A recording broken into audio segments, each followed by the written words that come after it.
நாங்களும் இங்கே 40 வருஷத்துக்கு மேலே இருக்கிறோம். 40 வருஷம் 45 வருஷமா இருக்கிறோம். தண்ணி முன்ன இடம்லாம் இல்லை, இப்போல்லாம் வருஷம் தண்ணி வருது. ஆனால் இடம் கொடுத்துட்டோம், ஒரு 10 பேருக்கு கொடுத்துருக்குறாங்க. அது ஒன்றும் நாங்கள் கட்டாமல் இருக்கிறோம். கட்டுறதுக்கு வசதி இல்லை, அதனால நாங்கள் இங்கே இருந்துகிட்டு இருக்கிறோம். அதில் தண்ணி வந்தாக்கா 3 நாள் 4 நாள் ஒரு வாரமே கூட ஆயிடுது. பொருளெல்லாம் எடுத்து போட்டு நாங்கள் வேலைக்கு போகிறதுக்கு இல்லாமல் அலைச்சலாக இருக்குது எங்களுக்கு. எது மாதிரி பாதிப்பெல்லாம் ஏற்படும் வீட்டுக்குள்ளே பாதிப்புன்னா செவருக்கு பின்னாடி ஒரு மாசமாகவே ஓடுதே, ஒரு 20 நாளாக ஓடிக்கிட்டு தான் இருக்குது. பின்னாடி பாதிப்பு தான், படுத்தா மேலே விழுந்தாலும் விழுந்தது தான்.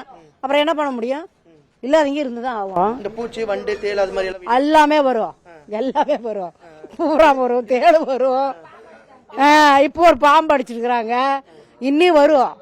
40 வருஷமா வாடகை வீட்டில் தான் குடியிருக்கிறேன். எனக்கு சொந்த ஊரில் எதுவும் இல்லை. எனக்கு ஏதோ ஏற்பாடு பண்ணி கொடுத்தாங்கன்னா பரவாயில்லைங்க அரசாங்கம். தண்ணி வரும்போது எது மாதிரி பாதிப்பெல்லாம் ஏற்படும்? பாதிப்பு எங்களுக்கு தொழில் பாதிப்பாகுங்க, சாமான செட்டில் பாதிப்பாகுங்க. சிரமந்தானுங்க தண்ணி வந்தா. இப்ப தண்ணி எல்லாம் வருது, வீட்டுக்குள்ள அந்த பூச்சி வண்டு எல்லாமே வருங்க. பாம்பு பூரா பல்லி எல்லாமே வருங்க.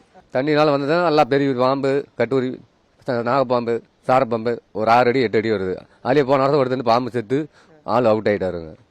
ஏன் உங்களுக்கு இந்த வீடெல்லாம் தர மாட்டேங்கிறாங்க? நான் கேட்டால் பண்ணி தரேன்னா இது வரைக்கும் யாரும் வரமா கட்டி தர மாட்டேங்கிறாங்க. செய்திகளை உடனுக்குடனும் துல்லியமாகவும் தெரிந்து கொள்ள சப்ஸ்கிரைப் பண்ணுங்க.